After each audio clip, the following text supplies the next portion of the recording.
social compliance. Are we all just sheep wandering the world? Are you, am I, quick to follow the crowds?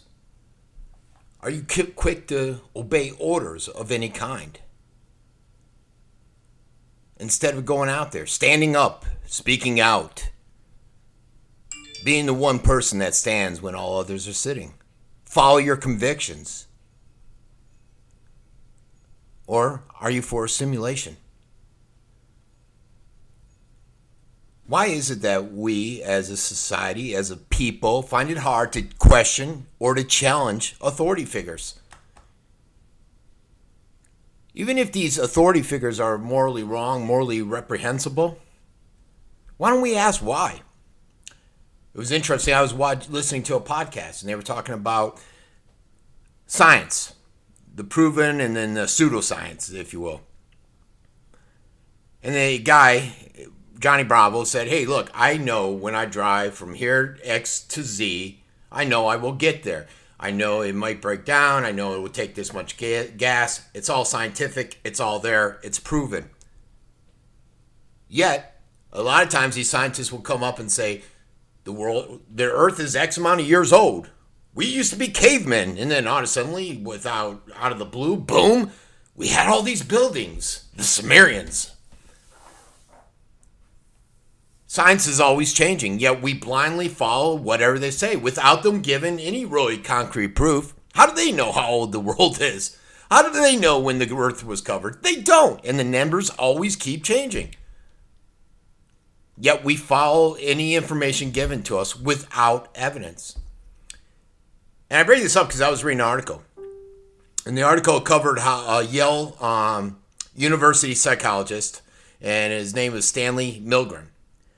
And he wanted to see why social compliance, especially during the in the 40s, the 30s and 40s with the Nazis, how ordinary people will go out, they'll torture others, they'll kill others under social pressures, adhering to what the authoritative figures want. And he was enamored with how the Nazi military personnel were so easily influenced. And not just them, if you go beyond them, the people. It led to the torture and the death of so many innocent people. How? Why? When you stand up, when you go to the church and you see others kneel, do you feel the pressure to kneel even though you're not feeling up to it? Maybe it's not part of your belief system. When you do the Pledge of Allegiance and you see many people put their hand over their heart, do you feel pressure to put it there even though you don't feel that allegiance? Even with the flag at the football games, did people feel the pressure from teammates to take the knee even though they didn't want to? And it's this type of experiment. She wrote about it in her book back in 1974 about obedience to authority and an experimental view.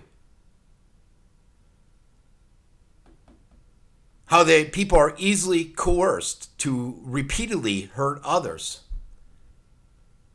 And what she did in her experiment, it was interesting. She took some volunteers and she said, okay, I want you guys to go out and deliver some electrical shock to these strangers. Now, what these kids didn't know, what these individuals didn't know, is that these strangers were actors, and they were essentially acting as though they were hurt.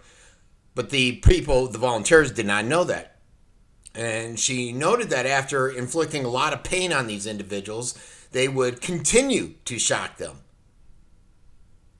And they would do that because the person in the lab coat, the authoritarian, was saying she wanted it done to continue moving forward with it. She also talked about how someone would act as though they were having heart attacks. And a small percentage of the volunteers would defy the order. But most of them kept going on with the order. And do we not see that all the time? And you got to think about it, just in life, wherever you go. You know, it could be anywhere. It could be any club, any organization, any event, out in public. You all want to follow the system.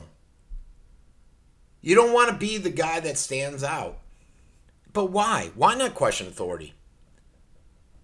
You know, most people, when you go out and you put out a political view, you'll have some people come on and argue, oh my God, Trump, let's look at Trump. He's an idiot, he's a racist, he's a Nazi, he's a liar. Yet you get people that will just sit back and be quiet because they don't want everyone to know that they may disagree. And so what you tend to have is this echo chamber where all these people, primarily the left, let's say on this Trump case, echoing the same thoughts. And they think everyone's on the same page because everyone's standing up with them. Those that are visible. And even the people that are standing up with them may not be on the same page, but they're there over fear. You know, I can guarantee you most people, a lot of people on the left, don't share the sentiments of the extreme left. Most of the people on the right don't share the sentiments of the extreme right. But they stand there with them instead of standing out.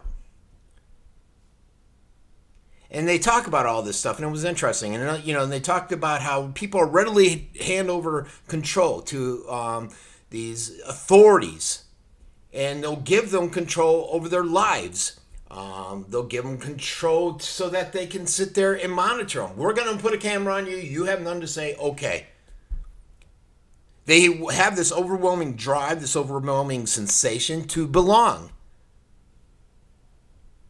And people that act in unethical manners, perhaps in violent manners, they say, well, look, I'm just going to do it. I'm going to do it to fit in. Just like many of the soldiers, many of the citizens of Nazi Germany did.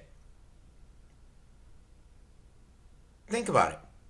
And even outside Nazi Germany, I mean, even like the Poles and stuff, there were many, Ukraine, there were many atrocities where they all wanted to fit in with the German soldiers, with the invading force.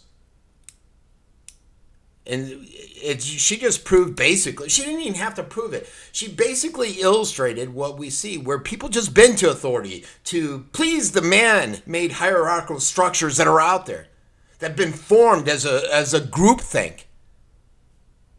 You know, that need to get the group. You need to do this to feel belonged. And most of us, most individuals are wired to take orders, to feel as though we belong to a group. Even if you have to relinquish your power, your privacy, your security, whatever it may be, perhaps you have to sacrifice your integrity like they did in this experiment by trouncing on somebody else's human rights along the way. Maybe you're doing it to fit in so that they don't come after you, whatever the circumstances. But you got to stand up. You got to be that guy in the picture I have attached to this video that stands up and fights for what's right, says what they believe. They don't follow the other sheep. This has been Frankie Abbruzzino with the Uncensored Report.